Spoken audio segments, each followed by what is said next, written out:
Darrow is an expert in early childhood music education. We welcome her here to Ebru today. Good to have you. Thank you. It's my pleasure. Early is the key here, and I've got to ask you, some parents before their babies are born play music. Any benefits there? That is exactly right. Actually, we are huge fans of families who take music education as seriously as playing music for the baby in the womb.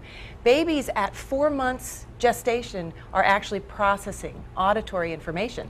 People are amazed. And actually, Music Together does classes for families with children starting at birth. Starting at birth. Now, Yeah. why is music so important for young children? Well, we believe, Music Together believes that that all children are musical, which is really counter to the way we're taught to think about music. We're taught to think about music as only for people who are talented, or that music is this gift that's reserved for only the people who are really good at it.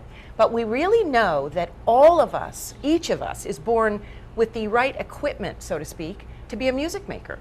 Now, that's not to say that we can all grow up to be Yo-Yo Ma, but we can all grow up to participate with joy and comfort in the music of our culture. What doesn't always happen, though, is that what's inborn is nurtured.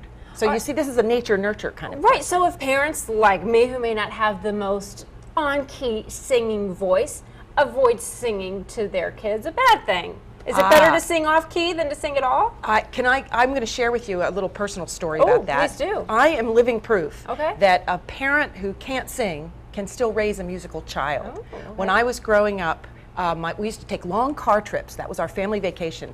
And my father used to sing to my sister and I in the back seat for hours, and I just adored the sound of his voice. It was the sweetest sound I'd ever heard. And that's what we did all through my early childhood. And then in the summer of my 15th year, we took a trip. My sister said, "Oh, come on, Dad, sing one of those old songs." And he started to sing. My sister leaned over to me and she said, "Did he always sound like that?" And I said, "I think so." And we realized the man, at that point, we realized the man couldn't carry a tune to save his life. But here's the thing. Here's this guy who could not match a pitch, who raised a daughter who's a music teacher. Now, how does that happen? Unbelievable. It happens because parents aren't sharing skill. They're not teaching their children skill of music or knowledge about music. They're teaching their child to love music. So I was sent a very clear message early in my childhood that music was not reserved for the professionals of the world. It was actually something everybody did, even if you sounded like my father. You sang. So what you do at Music Today, is it a Music lesson? Together. Pardon me. Is it a lesson? Is it just singing, musical instruments? No, and in fact, most people think about music education. They think about piano lessons, Right. or they think about learning the notes on the staff. That's music lessons. What we really do is more like music immersion. So What do you mean? in much the same way that children learn language by they don't go to a language class. Right. They are immersed in a language environment. And then language develops naturally in a language environment. Same thing with music. If you immerse a child in a music environment, especially from birth, then music develops naturally. It's supported naturally. The wonderful thing that parents need to know is that this is regardless of your skill, as I just shared. Parents can create a music environment, a rich music environment at home, by simply enjoying music themselves. So turn on the radio.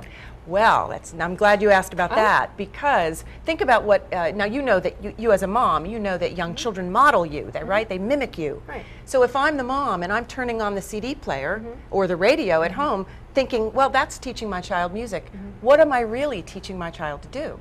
I'm teaching him to push play. And so what we encourage parents to do through our Music Together classes is to make music, model making music, not just consuming music. Now, I understand that you've actually traveled internationally. There's an international component to this. That's Tell us right. a little bit about it. That's right. Music Together has expanded now. We have classes all over the world. I've been to Asia 7 or 8 times. Wow. And the fascinating thing about doing Music Together classes in a non-English speaking culture is that it works. I will share with you that I was quite nervous teaching my first demo class in Beijing with all non-English speaking families, excuse me, and they loved it. They didn't speak a word of English. I don't speak a word of Mandarin, but they participated. The children had the same reaction to the class there that they do here. Music, it really has taught us how truly universal a language music is. And it is the universal language. Absolutely. And this interview was music to my ears. Susan, thank you. Thank you. It was great to be here. Right.